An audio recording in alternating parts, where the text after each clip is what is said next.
You're watching TVP World, and we're joined now by Ignacy Niemczycki, Secretary of State from the Office of the Polish Prime Minister. Thank you for your time. Thank you for having me. Can I start with Volodymyr Zelenskyy and Donald Tusk meeting in Lviv today? How big a role do you think Poland, Mr. Tusk, will play in bringing peace to Ukraine? Well, I think, first of all, it has to be said that it's Ukraine that has to take the decision on what conditions it wants to agree for any kind of a peace deal. And I think the Polish Prime Minister is making that very clear, and is also using his political capital to support Ukraine in this process. Because in the end, we know that any kind of a peace deal with Russia needs to be a permanent one, in that this situation will not happen again in, let's say, 5, 6, 7, 10 years. We don't want any kind of a pause in conflict that would allow Russia to build up its weapons and simply restart. So I think Poland is looking at this in a longer-term perspective. And I think given the presidency in the Council of the European Union, our role is relatively higher than it was in the past. Let's talk about that long-term vision. I mean, Hungary's proposal for a Christmas ceasefire was rejected by Ukraine and President Zelenskyy. Does Poland oppose any deal that involves concession of land, that effectively freezes the conflict as it stands today? Well, again, the answer is quite simple. It's up to Ukraine. It's really not. Do you get a sense that that's the perspective of Ukraine? Well, I cannot and will not, sorry for that, but will not respond to that question because I really feel it's the Ukrainians themselves that have to answer that question. We have to make sure that Poland is safe. We have to make sure that Europe is safe. And for that to happen, we need to focus on making Ukrainians as strong as possible in those talks. President Zelenskyy is heading to Brussels tomorrow to meet with NATO and EU leaders. In practice, to support Ukraine as much as possible, is it about bringing Ukraine as much as possible into that NATO-EU fold without officially adding them to the membership? So I would say the meeting between the leaders and President Zelenskyy tomorrow is also to assess the situation. And I know the expectation in capitals of EU member states is that we want to hear firsthand what is the situation on the front, how did the talks with President-elect Trump go, what are the options that Ukraine is considering. So all the questions that you actually asked me before, I think the leaders want to have this discussion with President Zelenskyy. But it's also sending a very strong signal that it's not the first time that Zelenskyy is present during European Council meetings, and that the EU already is still there supporting Ukraine in its efforts against Russia. Do you feel like membership of the likes of NATO, EU is a viable prospect for Ukraine in the current context? I think a political signal has been sent on EU membership. That's quite clear. And I think right now we have to focus on the technical process. We want this, and Poland wants it to be a merit-based, so-called merit-based approach. It will take some time.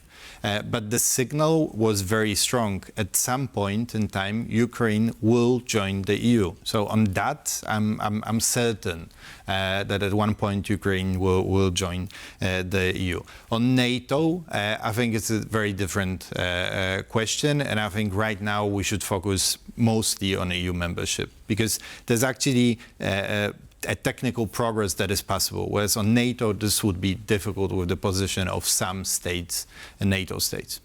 What more can European countries be doing to strengthen Ukraine's position, not just on the battlefield, but also in positioning themselves in peace talks?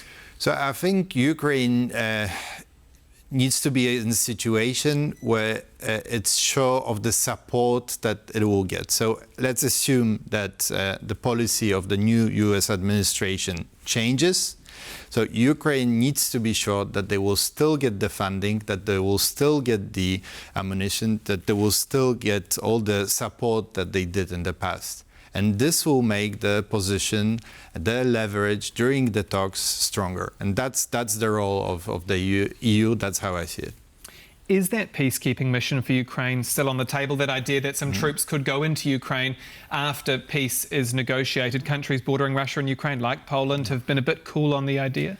Well, first, let's see what the talks will bring. When we have Ukrainians ready to talk, ready to negotiate, ready to send a signal that they want something, then we'll see what the decisions will be. But also, just to make it clear, for now, the Prime Minister Tusk has made it very clear after his meeting with French President Macron.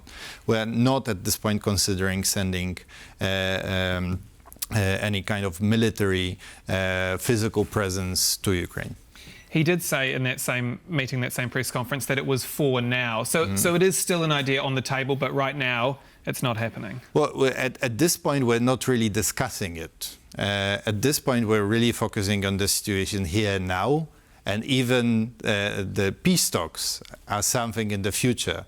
We're not having them right now directly. So really, let's focus on here and now, and we'll get to those questions later on. Also on the agenda in Brussels tomorrow is the Western Balkans summit. Now in October, Polish Prime Minister Donald Tusk, he visited Belgrade, told President Vučić, quote, during the Polish presidency, EU enlargement and the closest possible cooperation with Serbia will be my priority. Do you believe it's possible for Poland and the EU to convince Serbia to turn away from Russia? Well, I think Serbia has been sending some positive signals, and I think we need to listen carefully to those signals. And I think given what Russia is doing, the EU needs to be flexible in its approach. Otherwise, we'll simply lose, so to speak, some of the potential candidate countries. And then enlargement is also about the security, because enlarging the EU ensures that we have this area of peace, of prosperity, of economic cooperation. So very much so, I can only reinforce what the Prime Minister said. Enlargement is very high on the agenda of the Polish presidency, and we want to deliver. Now, speaking of Russia, we've seen influence in elections, Romania, Moldova, Georgia.